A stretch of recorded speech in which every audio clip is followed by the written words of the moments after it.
T'es-tu déjà demandé si la Terre pouvait être une créature intelligente ou plutôt une entité intelligente? Quelque chose avec un esprit et un instinct de survie? Présenté comme ça, on dirait un film de science-fiction dans lequel la planète où nous vivons se réveillerait soudainement un matin en se rendant compte qu'elle ne nous aime pas beaucoup et deviendrait complètement folle. Mais il s'agit d'autre chose. Ce que j'essaye d'imaginer, c'est plutôt l'idée que l'activité collective de la vie, celle des microbes et des plantes, pourrait modifier la planète et lui donner sa vie propre. Un peu comme un esprit vert. La métaphore de la Terre comme entité vivante n'est pas dénuée de sens. Des créatures rampent, nagent, marchent et volent en permanence dans les couches supérieures de nos sols, de nos océans et de notre ciel. Les plantes en recouvrent une immense partie. Et puis il y a des virus et des bactéries dans l'eau, dans la terre et dans l'atmosphère. Imagine maintenant que tous ces êtres vivants, les plantes, les animaux et les microbes, forment une grande équipe et travaillent ensemble. Ils ont des tâches différentes, mais un but commun, faire de la planète un endroit où il fait bon vivre. Par exemple, les plantes produisent l'oxygène que nous respirons et les animaux contribuent à la pollinisation des fleurs. Ensemble, ils forment la biosphère, qui est en quelque sorte l'équipe vie de la Terre.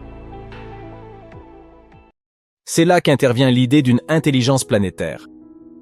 Les individus et les groupes peuvent être intelligents, alors pourquoi pas une planète entière? Les chercheurs pensent que nous devrions mesurer l'intelligence de la Terre en évaluant sa capacité à se maintenir en vie éternellement. Tout comme nous devons travailler ensemble pour survivre, l'intelligence collective d'une planète repose sur la capacité de toutes ces formes de vie à coopérer pour atteindre ce même objectif. C'est comme si la planète était un système complexe capable de prendre soin de lui-même, comme les forêts. Elle partage des nutriments grâce à des réseaux souterrains de champignons. Cela permet à tous les arbres de rester en bonne santé. Nous avons certainement beaucoup à apprendre des forêts.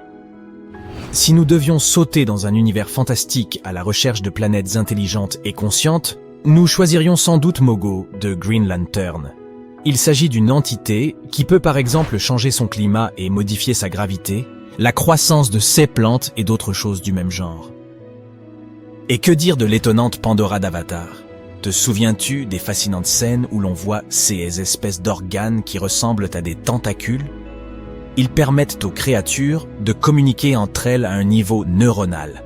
C'est comme si la planète entière était un cerveau géant dont les cellules sont constituées d'une multitude d'arbres, de créatures et d'autres éléments plus petits. Nous sommes loin de tout ça, mais c'est amusant à imaginer. Pour l'instant, notre civilisation se trouve au stade que les scientifiques ont qualifié de technosphère immature. En bref, nous sommes encore trop concentrés sur l'utilisation de technologies qui ne sont pas toujours bénéfiques. Nous ne disposons pas d'une intelligence planétaire ou d'une compréhension collective de ce qu'il faut faire pour améliorer notre sort.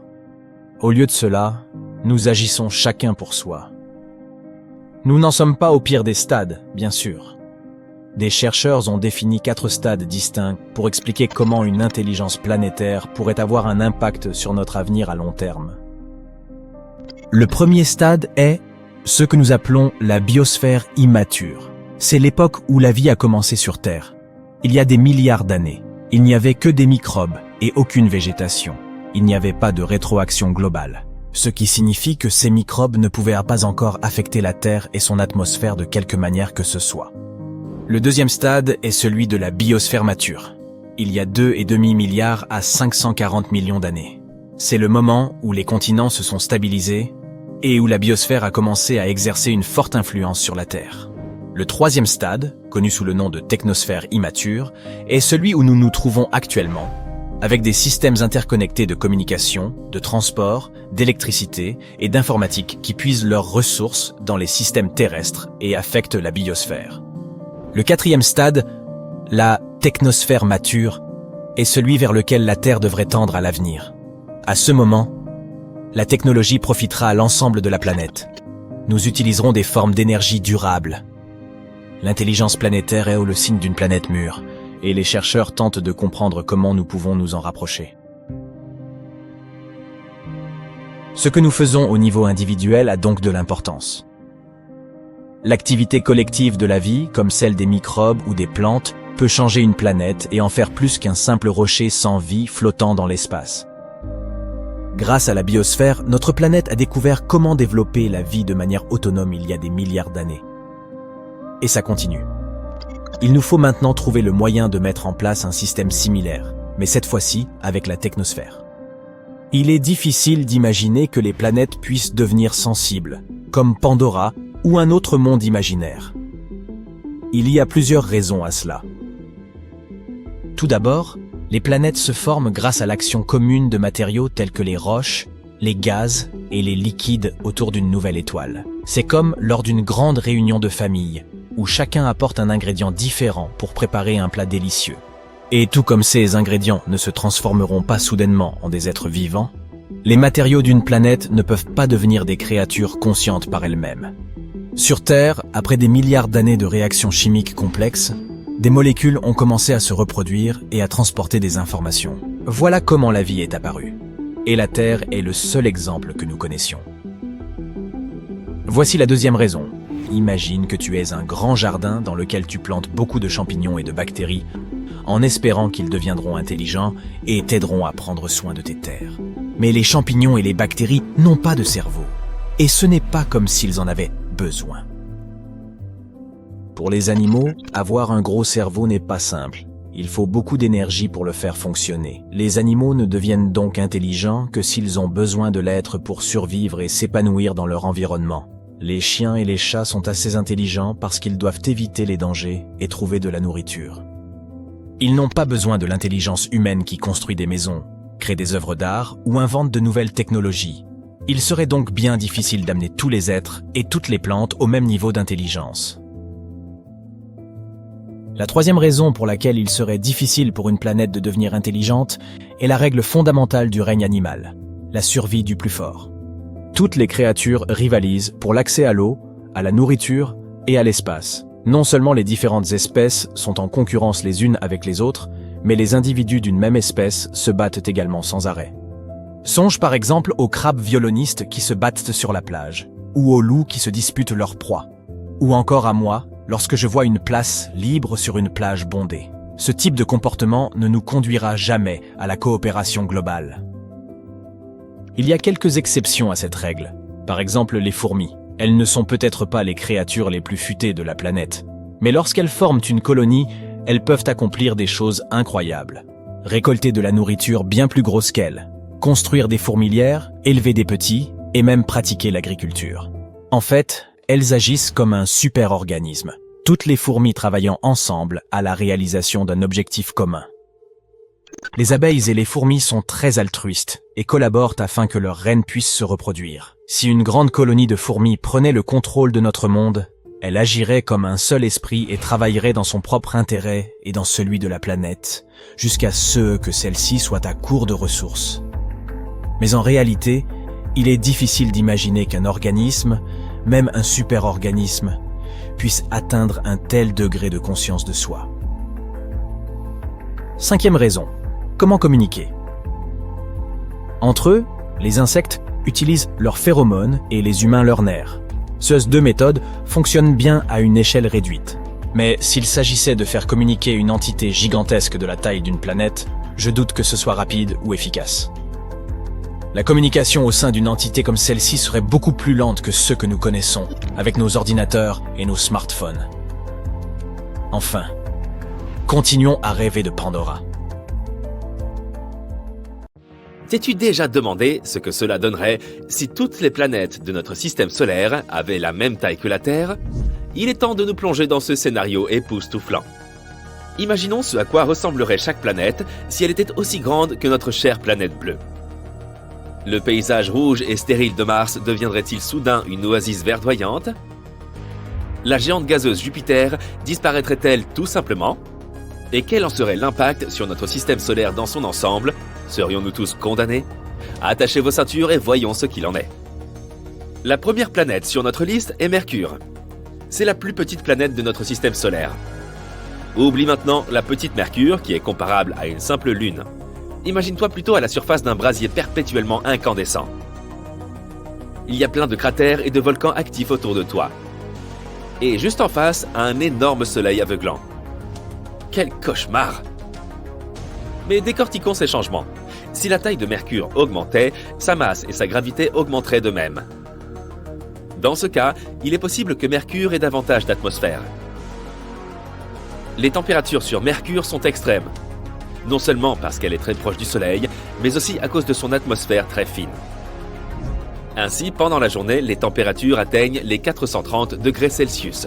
Et la nuit, il fait un froid terrible, pouvant atteindre moins 180 degrés Celsius. Mais à présent que sa gravité est plus forte, Mercure pourrait avoir une atmosphère bien plus dense. Ainsi, la chaleur serait mieux répartie sur la planète. L'atmosphère n'est pas la seule chose qui puisse rendre la planète plus chaude. Si Mercure devenait plus massive, son réchauffement interne serait probablement accru en raison de la compression due à la gravité. Et hypothétiquement, son activité tectonique pourrait également s'intensifier. En d'autres termes, des paysages plus intéressants, des montagnes plus nombreuses et des volcans actifs encore plus effrayants. Félicitations, tu as transformé Mercure en une Vénus 2.0. Pour nous, tous ces changements ne seraient guère plus agréables. Il deviendrait beaucoup plus difficile d'y envoyer nos engins spatiaux. Il vaut donc mieux que Mercure reste telle qu'elle est, petite, calme et ennuyeuse. En gros, tout le contraire de notre prochaine étape, Vénus. Qu'arriverait-il à Vénus si elle était de la taille de la Terre? Eh bien, à vrai dire, rien. Elle ne changerait pas du tout. Tout simplement parce que Vénus a déjà presque la même taille que notre planète. On l'appelle même la jumelle de la Terre, même si jumelle est un bien grand mot. En réalité, nous ne pourrions pas être plus différents. Vénus est souvent surnommée l'étoile du matin, parce qu'elle est très brillante et visible dans notre ciel. Mais ne te laisse pas abuser par sa beauté. Cette planète est l'un des endroits les plus inhospitaliers de notre système solaire. Sa surface est plus chaude qu'une pizza sortie du four, soit environ 482 degrés Celsius, et elle est recouverte d'épais nuages d'acide sulfurique qui dissoudraient tout humain tenté de la visiter. Hélas donc, tu n'es pas prêt de t'y rendre.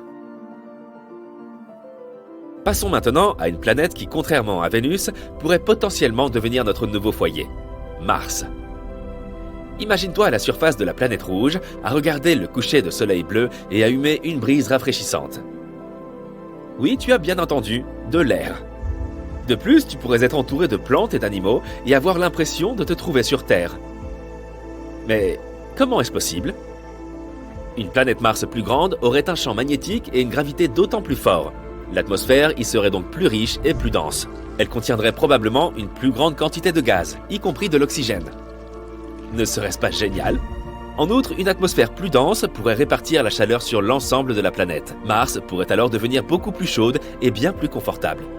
Et voici le changement le plus important, de l'eau liquide. Mars possède de l'eau gelée au pôle et dans les réservoirs souterrains.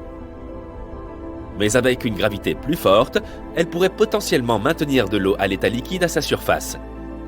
Chouette alors! Mais il y a un hic. La nouvelle Mars aurait également un tempérament explosif. Elle est déjà géologiquement active, mais sa chaleur et sa pression interne monteraient en flèche. Cela signifie des éruptions volcaniques plus fréquentes et bien plus impressionnantes. Imagine à quel point il serait excitant d'assister à de telles éruptions sur une autre planète. Enfin, si tu parviens à échapper aux conséquences. De façon générale, la planète pourrait devenir plus verte et plus luxuriante, mais elle n'en serait pas plus sûre pour autant. Enfin, ce serait quand même formidable d'y assister. Mais il est temps de passer aux géantes de notre système solaire. Et si nous avons déjà agrandi des planètes, il est maintenant temps de les compresser vraiment, vraiment fort. Si Jupiter devenait 11 fois plus petite, quel désastre ce serait! La première chose que l'on remarquerait, c'est un changement de gravité. Et je dis bien que nous le remarquerions, car nous n'aurions plus d'autre choix que d'émigrer ailleurs. Jupiter subit entre 30 et 100 collisions de gros astéroïdes tous les ans. Tout cela en raison de sa forte gravité, qui les attire tous à elle et nous protège. Mais notre grande sœur protectrice s'est transformée en un petit bébé joufflu. Dis bonjour à toute une bande d'astéroïdes. Oh, et dis adieu à Jupiter. Cette planète est connue pour son atmosphère épaisse et tourbillonnante. Mais avec une attraction gravitationnelle beaucoup plus faible, Jupiter aurait probablement bien du mal à la retenir. Au fil du temps, elle s'échapperait donc lentement dans l'espace, laissant derrière elle une fine atmosphère composée principalement d'azote et d'oxygène. Nous devrons également faire nos adieux à l'apparence emblématique d'une autre géante, Saturne. La différence la plus notable sera la disparition de ses célèbres anneaux. Constitués de petites particules de glace et de roche, les anneaux sont une caractéristique unique de Saturne. Mais avec une gravité semblable à la Terre, ils s'abattraient sur la planète ou se disperseraient dans l'espace. C'est bien dommage.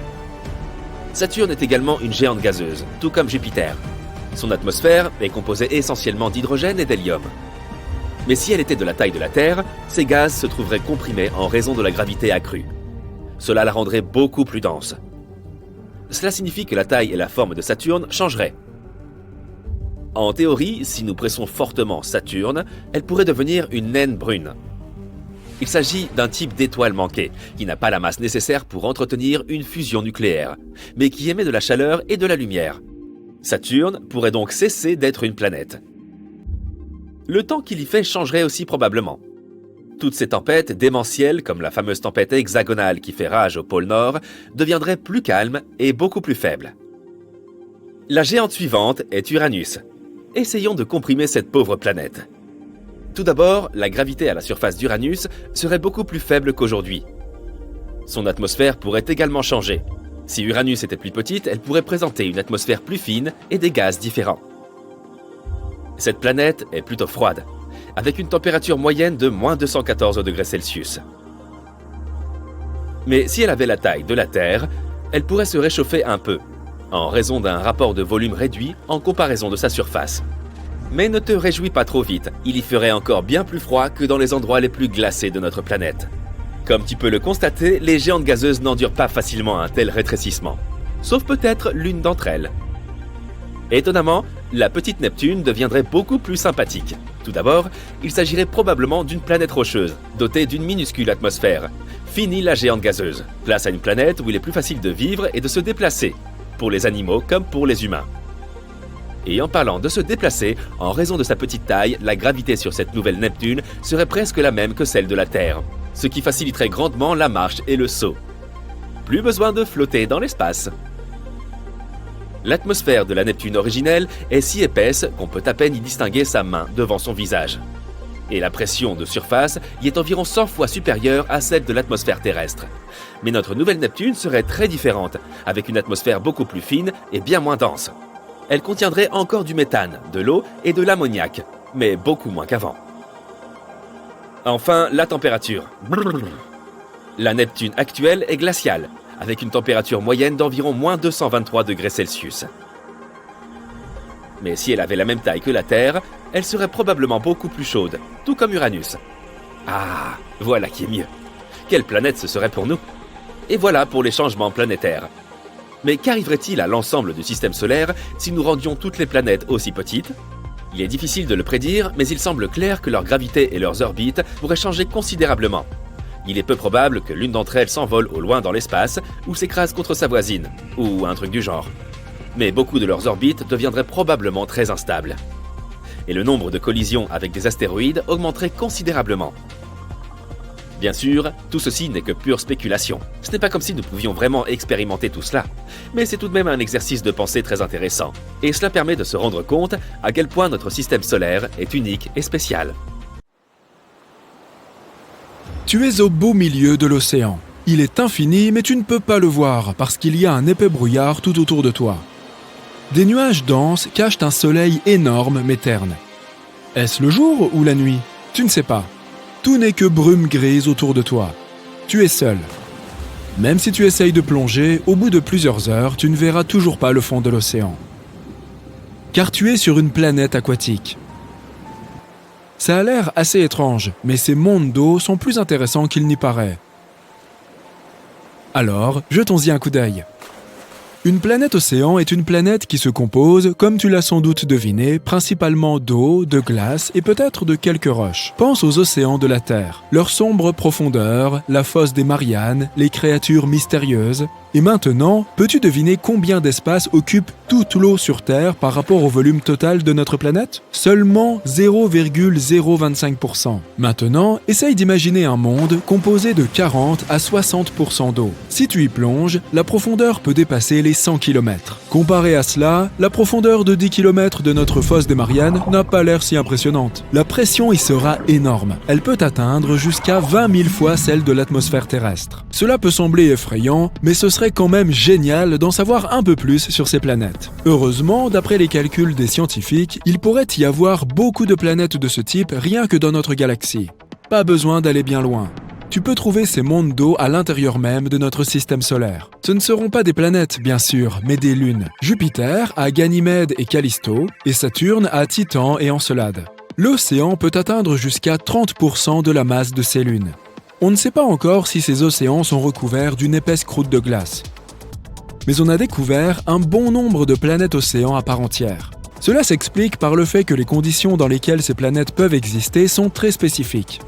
Par exemple, la planète doit être 6 à 8 fois plus grande que la Terre.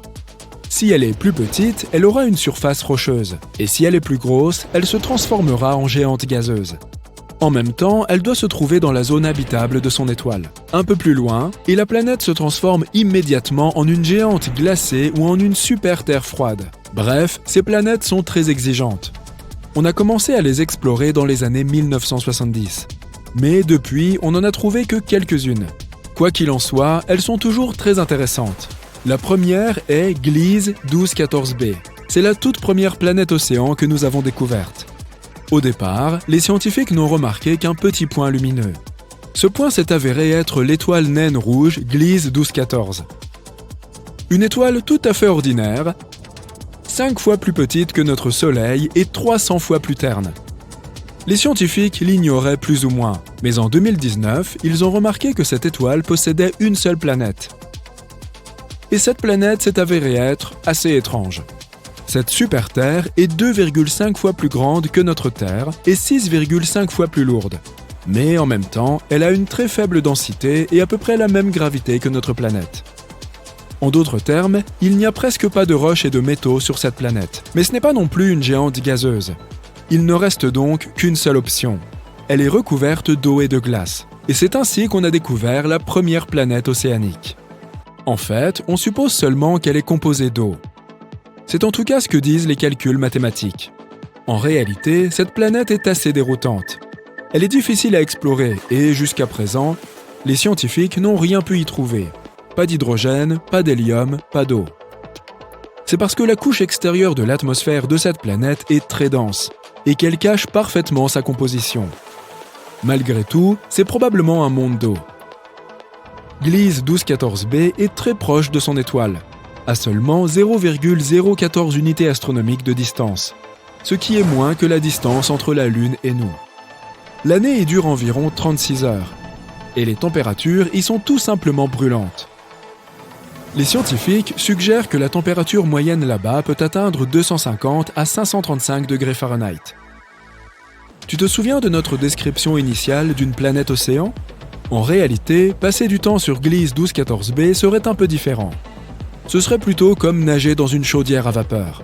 À cause de ces températures insensées, l'océan à la surface est constamment dans un état proche de l'ébullition sans vraiment l'atteindre. Alors, imagine que tu descends à la surface de cette planète en volant à travers des nuages de vapeur. Et puis, tu te retrouves soudain dans l'eau. Mais quand cela s'est-il produit ? Sur Gliese 1214b, la frontière entre la vapeur et l'eau est très floue. Bien sûr, tu ne pourras pas nager jusqu'au fond de cet océan, mais il est fort probable que le fond soit recouvert d'une couche très épaisse de ce qu'on appelle la glace chaude. C'est comme de la glace ordinaire, mais elle ne se soucie pas vraiment des lois de la physique. Alors, elle ne fond pas, même à des températures très élevées. Et l'épaisseur de cette glace peut atteindre jusqu'à 5000 km. C'est tout pour l'effrayante Gliese 1214b. Maintenant, même si on ne peut pas garantir à 100% qu'il s'agit d'un monde aquatique, nous avons un autre candidat pour ce titre. Il s'agit d'une planète récemment découverte appelée TOI 1452b. Située dans la constellation du Dragon, elle se trouve à près de 100 années-lumière de nous.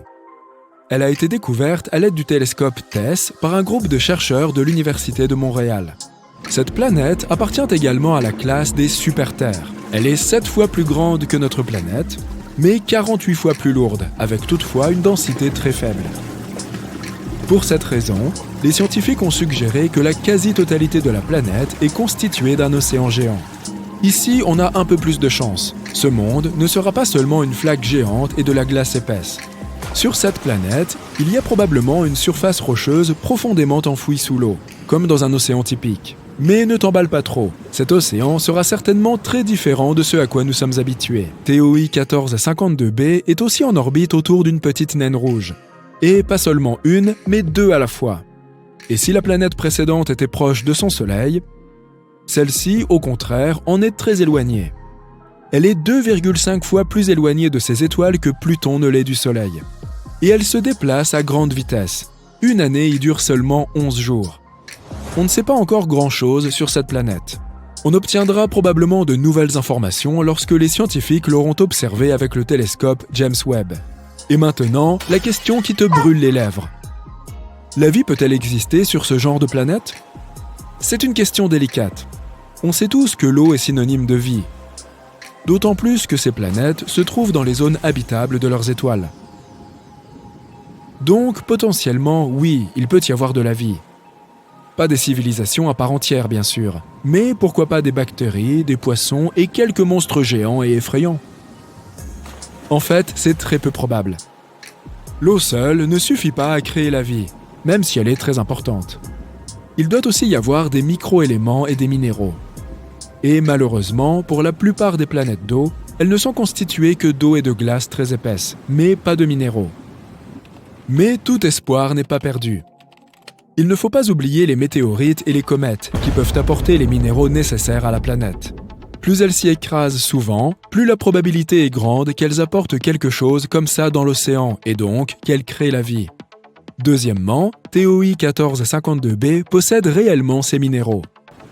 On ne sait pas à quelle profondeur se trouve le fond rocheux à cet endroit. Mais s'il existe, alors quelque chose a sûrement pu y naître. Espérons que de nouvelles recherches avec de puissants télescopes nous permettront de découvrir la vérité.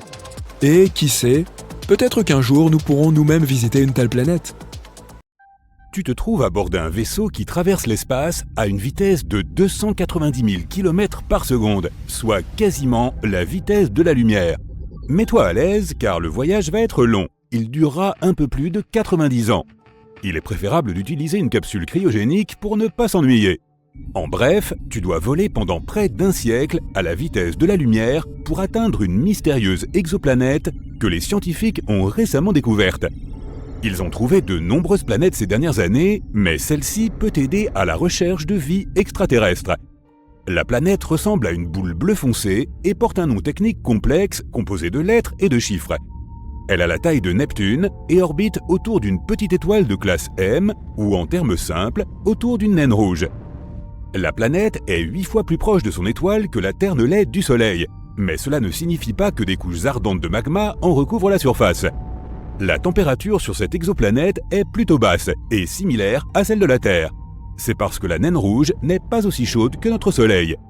Mais le plus excitant, c'est que l'atmosphère de cet objet spatial est composée de vapeur d'eau, ou d'hélium hydrogène. Les scientifiques n'en sont pas sûrs, c'est pourquoi ils l'observent activement. Mais s'il y a de l'eau dans son atmosphère, alors la vie pourrait y exister. Il est peu probable que nous y découvrions de grandes créatures, mais même des bactéries microscopiques feraient sensation. Une autre raison pour laquelle les scientifiques gardent les yeux rivés sur cette planète est son origine. S'ils découvrent de quoi est faite l'atmosphère de la planète, ils comprendront comment de tels objets peuvent se former autour des naines rouges. Ce sera une autre petite brique dans notre compréhension du fonctionnement de l'univers. Même s'ils découvrent la vie sur cette étrange planète, il sera impossible de la transporter de là-bas jusqu'à nous pour l'étudier. Heureusement, il y a un autre objet massif près de la Terre où les microbes peuvent vivre. Et il est situé à l'intérieur de notre système solaire. En 2020, les scientifiques ont détecté une étrange substance gazeuse dans l'atmosphère de Vénus. Il s'agissait de résidus chimiques de phosphine. C'est une découverte importante car la phosphine existe sur Terre près de certains microbes. On a par exemple récemment découvert de la phosphine dans le corps des pingouins. De nombreuses personnes ont commencé à émettre des théories selon lesquelles ces animaux nous seraient venus de Vénus. Mais bien sûr, c'est assez éloigné de la vérité. On peut aussi trouver cette substance dans les marécages et la boue. Ce fut donc une grande surprise lorsqu'ils ont trouvé des résidus de phosphine sur une autre planète.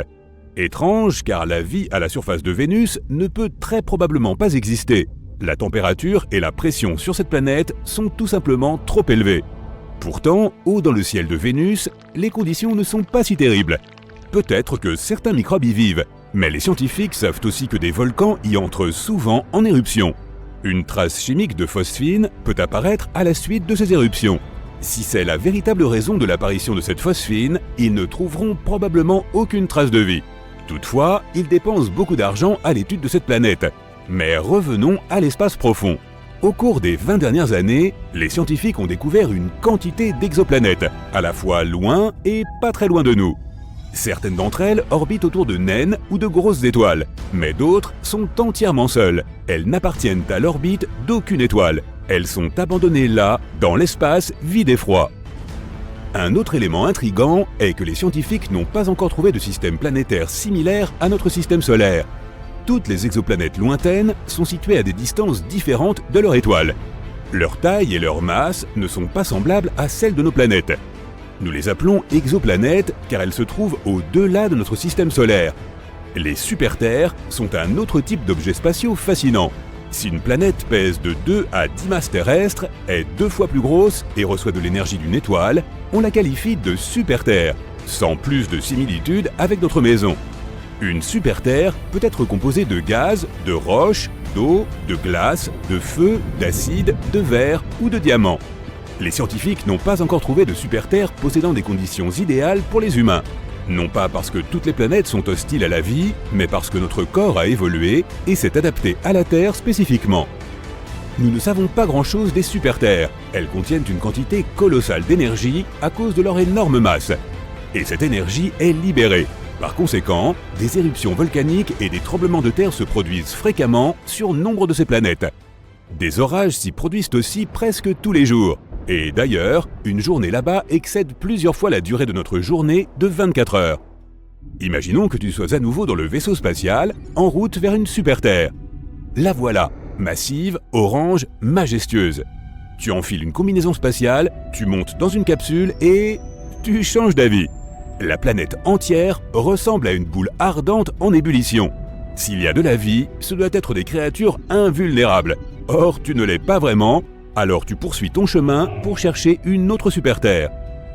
À quelques années-lumière de là, cette boule géante semble être un endroit accueillant. Mais attends, cette planète est située très loin de son étoile. La température y est si basse que même les molécules gèlent. L'Antarctique ressemble à un désert torride comparé à cette super-terre. Tu continues ton voyage et tu trouves enfin l'endroit parfait. Celle-ci est 3 fois plus lourde et 2 fois plus grande en taille que la Terre. Elle est composée de roches, de gaz et peut-être d'eau. Tu descends sur la planète à bord de ta capsule de transport, tu ouvres la porte et tu fais un pas. Tes jambes sont trop lourdes, tout ton corps a pris du poids. Tu as l'impression de porter un énorme sac de briques sur ton dos. Tu ne peux même pas marcher sur quelques mètres. Et la raison de ce phénomène est la gravité. Plus le poids de la super-terre est élevé, plus sa force gravitationnelle est grande. Tu es pressé contre le sol et tes muscles sont trop faibles pour cela. De plus, la gravité accrue provoque des fluctuations actives des plaques tectoniques. Des tremblements de terre et des glissements de terrain se produisent assez souvent sur cette planète. La surface rocheuse est en constante évolution. Pour vivre sur une telle planète, tu devrais développer une nouvelle technologie pour construire des maisons. Tu remontes dans la capsule et tu t'envoles, mais pas trop loin. La gravité de la planète ne permet pas à ton vaisseau de s'élever haut dans le ciel. C'est comme si des cordes te tiraient vers le bas. Tu utilises tout le carburant restant pour vaincre la gravité et aller au-delà de l'atmosphère. Un autre problème avec ces mondes est celui des météorites. La gravité attire non seulement ton vaisseau, mais aussi les gros objets spatiaux qui passent à proximité. Un astéroïde géant peut dévier de sa route à cause de l'attraction de la super-terre. Il peut s'abattre sur la planète sous la forme d'une pluie de météorites. Or, la vitesse de chute est aussi plus rapide, donc la destruction sera d'autant plus massive. Mais la pire chose qui puisse arriver à la super-terre est l'arrêt total de son noyau, causé par une trop forte pression. Des centaines de milliards de tonnes de roches solides peuvent comprimer le cœur de la planète. Or, le noyau doit toujours être en mouvement pour remplir sa fonction principale, faire fonctionner le champ magnétique. Les tempêtes solaires et les radiations cosmiques peuvent créer de graves problèmes pour toute vie à la surface. Sur Terre, ces tempêtes perturbent le fonctionnement de l'électronique et affectent la santé humaine. Cela se produit même si de petits trous apparaissent dans le champ magnétique. Et que se passera-t-il si toute la protection disparaît ? L'énergie de l'étoile la plus proche et les radiations de l'espace lointain balayeront rapidement la super-terre et rendront impossible le développement de la vie. Tous ces imprévus peuvent arriver à une super-Terre remplissant les conditions idéales pour vivre, et une telle planète est une rareté. La plupart des super-Terres ont des surfaces et des atmosphères aux conditions dantesques. Il existe une planète où l'air est si chaud qu'il peut évaporer les métaux. Le vent ardent divise simplement toute substance solide en molécules. Une telle super-Terre ressemble plus à une étoile qu'à une planète ordinaire. Il existe aussi une autre super-Terre entièrement recouverte d'eau. Tu n'y trouveras pas un seul morceau de terre ferme. L'océan inonderait n'importe quelle île en une seconde. Et sous l'eau, il y a des volcans. Ils entrent en éruption presque toutes les heures, libérant des milliards de tonnes de magma. À cause de son poids important, la planète est légèrement inclinée. Lorsqu'elle tourne autour de son axe, l'eau se dirige d'un côté à l'autre. Cela crée d'énormes tsunamis plus grands que le mont Everest. Et que penses-tu d'une super-Terre où il pleut des diamants ou de l'acide sulfurique? La surface d'un autre monde lointain est balayée par des vents composés de verre. Comme il y a beaucoup de feu et de sable, lorsque l'air chaud brûle ces particules de silice, elles se transforment en verre. Parmi toutes ces planètes, la nôtre semble donc être un petit paradis. Mais peut-être que pour certains organismes étranges, vivant à l'autre bout de la galaxie, la Terre peut sembler être un monde terriblement hostile. Une exoplanète est une planète située en dehors de notre système solaire. Certaines d'entre elles, qui flottent librement, sont appelées planètes errantes. Elles se déplacent autour du centre galactique.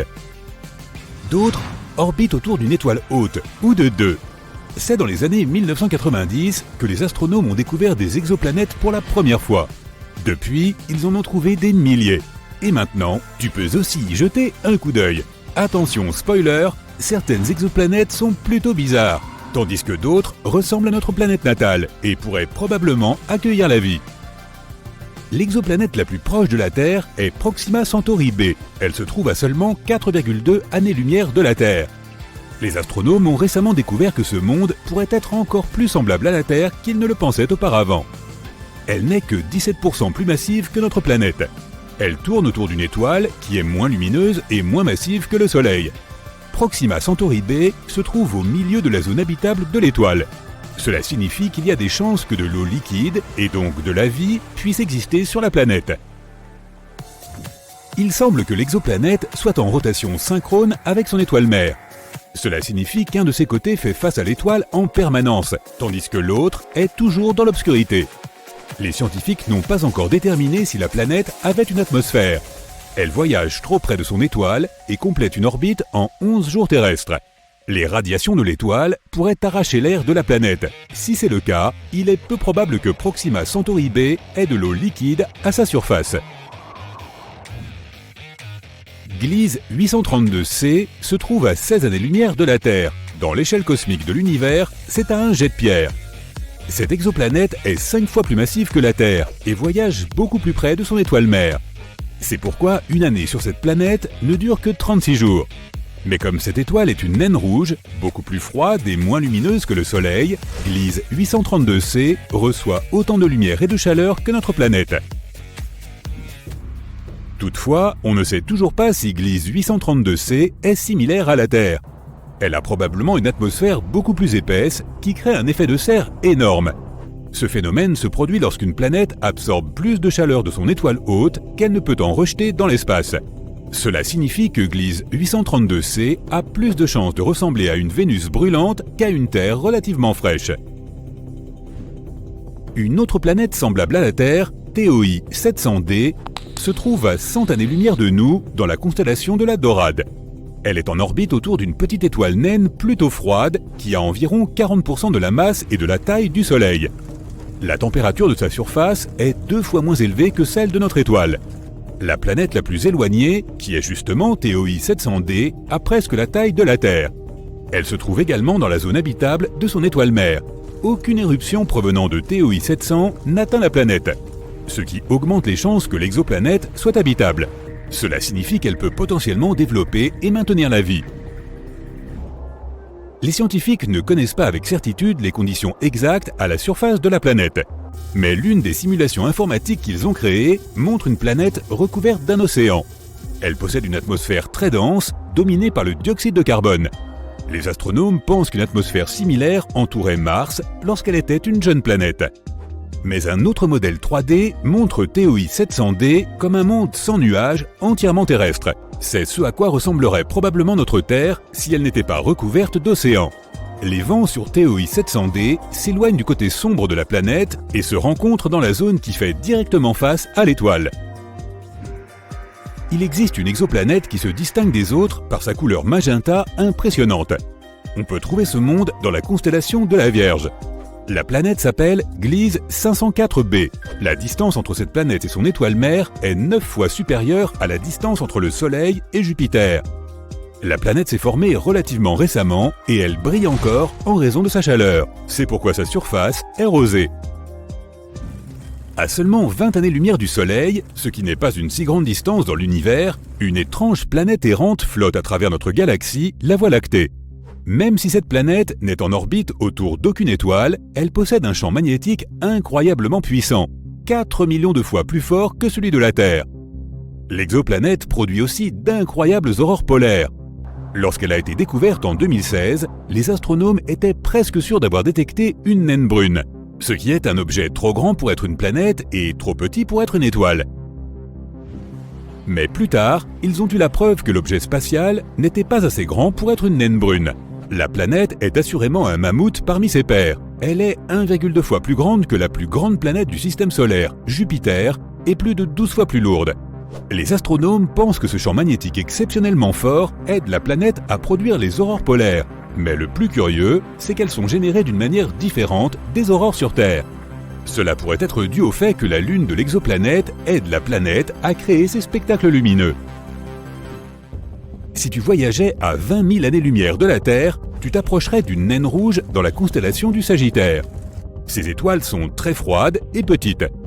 Assez loin de cette étoile froide se trouve une planète. La distance entre ce monde et son étoile haute est si grande que la planète reçoit très peu de chaleur. C'est l'une des planètes les plus froides jamais détectées. La température moyenne à la surface de la planète est inférieure à moins 218 degrés Celsius. C'est pourquoi la planète entière est recouverte d'une épaisse couche de glace. Si tu atterrissais à sa surface, tu ne verrais que des glaciers, des plaines et des montagnes de glace. Et pourtant, les astronomes affirment que la vie pourrait exister profondément sous la surface gelée, car le noyau de la planète est susceptible de générer suffisamment de chaleur pour faire fondre une partie de sa glace intérieure. Dans ce cas, il pourrait y avoir sur cette planète un énorme océan souterrain, peut-être même grouillant de formes de vie bizarres. L'une des plus anciennes exoplanètes que nous connaissions est PSR B1620-26b. Elle a environ 12,7 milliards d'années, soit presque 3 fois plus que la Terre, qui est apparue il y a 4,5 milliards d'années. Cela signifie aussi que la planète Genèse s'est formée seulement 1 milliard d'années environ après le Big Bang. La planète est si vieille que ses deux étoiles hautes ont eu suffisamment de temps pour évoluer en une naine blanche et un pulsar faisant presque 100 révolutions par seconde. Les levées de soleil sur cette planète doivent être impressionnants. L'exoplanète suivante n'est pas comme celle que l'on vient de voir. On l'appelle souvent Super Saturne, car J1407b possède un système colossal d'anneaux. Ils sont 640 fois plus grands que ceux de notre Saturne. Ce monde bizarre se trouve à 434 années-lumière de la Terre. C'est la seule planète que nous connaissions qui a des anneaux similaires à ceux de Saturne. Si tu plaçais J1407b dans notre système solaire et que tu la substituais à Saturne, ces anneaux auraient l'air plusieurs fois plus grands qu'une pleine lune. Les astronomes ont remarqué un vide à mi-chemin entre les anneaux de la planète. Il y a de fortes chances qu'une exolune de la taille de Mars soit en orbite autour de la planète quelque part dans ce vide. Si tu vivais sur cette lune, tu aurais une vue imprenable chaque fois que tu regarderais le ciel. L'exoplanète suivante, appelée WASP-12b, se nourrit de la lumière provenant de son étoile. C'est l'un des mondes les plus sombres que l'on connaisse, car son côté éclairé consomme la lumière au lieu de la renvoyer dans l'espace. La planète est géante, 2 fois la taille de Jupiter, et elle piège plus de 94% de la lumière qui atteint son atmosphère. C'est probablement la raison principale des températures folles à la surface de cette planète. Elles peuvent monter jusqu'à 2500 degrés Celsius, soit seulement 2 fois moins que la surface du Soleil. WASP-12b voyage si près de son étoile haute qu'il ne lui faut qu'une journée pour effectuer une orbite. Son côté sombre n'est pas aussi chaud que son côté éclairé, avec seulement 1200 degrés Celsius. En raison de cette différence de température, la vapeur d'eau et les nuages se rassemblent au-dessus de la surface de la planète. De temps en temps, des tourbillons de matière provenant de l'atmosphère surchauffée de la planète se déversent sur son étoile. À environ 4000 années-lumière de la Terre se trouve une exoplanète qui pourrait n'être qu'un gigantesque diamant. Elle fait 5 fois la taille de notre planète, mais n'a besoin que de 2 heures et 10 minutes pour tourner autour de son étoile mère.